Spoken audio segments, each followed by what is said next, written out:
Kia ora Star Wars fans, welcome to Middle Aged Kiwi Man collecting Star Wars figures. A little bit of an update on the channel. On Friday, my time, I was lucky enough to be interviewed by the guys from the Edge of show. I'm going to put a link in the description below. Go and check it out. It was really fun to talk to you guys, and yeah, go support their channel. I have finally some of the new wave of vintage collection for this year on the way. Should be arriving tomorrow, so I'm going to start doing a couple of reviews there. But today I'm just going to do what I think is hopefully a really easy custom and using vintage collection figures, and yeah, so come check it out. Alright, so we'll start with the ingredients. So I picked up a couple of these guys. This is the Din Djarin Morak VC251. It was really helpful. That local shop had buy one get one half price. You have a look at these. They have that nice solid card, but a little bit of that ring of death, that little kind of ghosting on there. It's quite a cool figure, but yeah. So what I wanted to do was, I thought, given that there was a couple of those there, I could try and upgrade these 5 POA, or actually I discovered 6 POA, because they have a bit of a swivel wrist there, and I do actually like the way that they can do the two-handed weapon grip even if they are not fully articulated. So that came in a solo 5 pack, I think 5 or 6 troopers in that pack. It was pretty hard to get here, but managed to pick those up. So anyway, that's what I'm going to do. I'm just going to do a bit of head swapping. Okay, and randomly those just came off as clean as anything. I just basically tore them off, so I don't know whether the glue has got bad over time, but anyway, happy with that. Alright, comparing the figures, look, they're not exact. The Mudtrooper is definitely grayer and it's got more weathering around the boots and stuff like that, but the paint details on the Vintage Collection one I think are better. Probably will just need a bit of muddy weathering. Take that gun off Han Solo there. So he has this, I guess, removable mask. The helmet's solidly glued on, so it's just going to be like a head swap. He also has a bit of a cape, just like the Mimban Stormtrooper. I don't know how the cape keeps the mud off. I think it just collects mud, but anyway. Yeah, so anyway, we'll do the swap and we'll see what they look like. This has got the older style hips.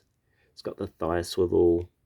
These lower legs are pretty rubbish actually. They don't bend much, and they're on the Shore Trooper. They're also on the Cassian Andor in disguise, which is incorrect. And the thing that's a real pain for me is the peg holes are not very big. There's actually the 5 POA peg holes. Look at that. They go into stands really easy. But upper body is much better articulation. But yeah, as I said, I do quite like, even though this is only 6 POA, you can get them to hold the weapon quite nicely, but we're going to swap them anyway. So pop his head off. His head comes off easily, and you can see his cape is kind of plugged into the armor, which is interesting. Unplugs quite easily, and then, okay, I don't know what I'm going to do about this, because whether that slide, where I can get that out without breaking, or whether I have to cut that, I'll figure that out off camera. Well, no, I did have to break those off, unfortunately. So I'm going to need to use his neck peg.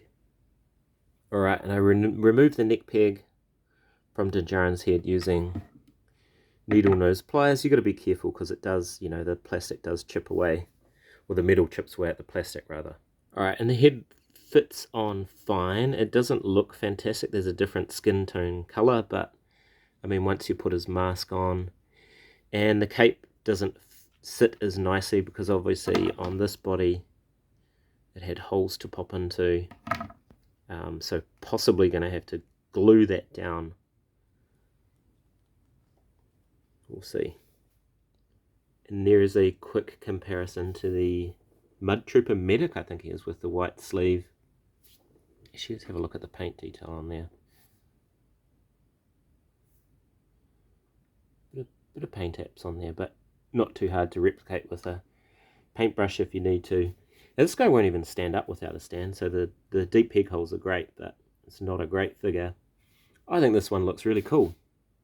Haven't glued anything down yet, but I'm happy with the way he looks.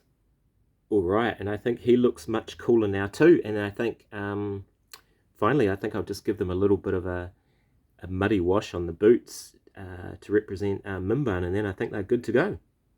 Alright, there's my little painting setup. So I've just got some leftover, it's just acrylic paint. This one's called Yellow Oxide, and I'm just going to give it a little bit of a dry brush. So I've got a dab of paint here, put a little bit on the paintbrush, try and get lots of it off,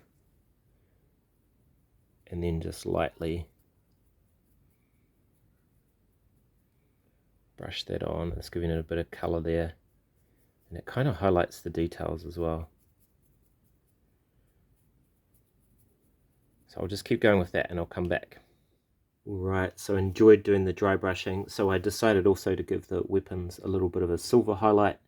You can see there the dry brushing, even though it was quite a bright yellow, it's really brought out the detail in the boots and stuff like that. So I think that looks pretty cool now, and I've given them a bit of mud in other places as well. I figure these capes will get quite muddy. They didn't really have anything on them before. And same with this guy. Bit of yellow around his boots. Bit more of a subtle dry brushing on his cape. But anyway, I think they'll look really cool on display. So if you've made it this far, thank you so much for watching. I'm a middle-aged Kiwi man collecting Star Wars figures. Oh, just one more thing left to do. We've got to do something with these leftover 5 POA figures, don't we?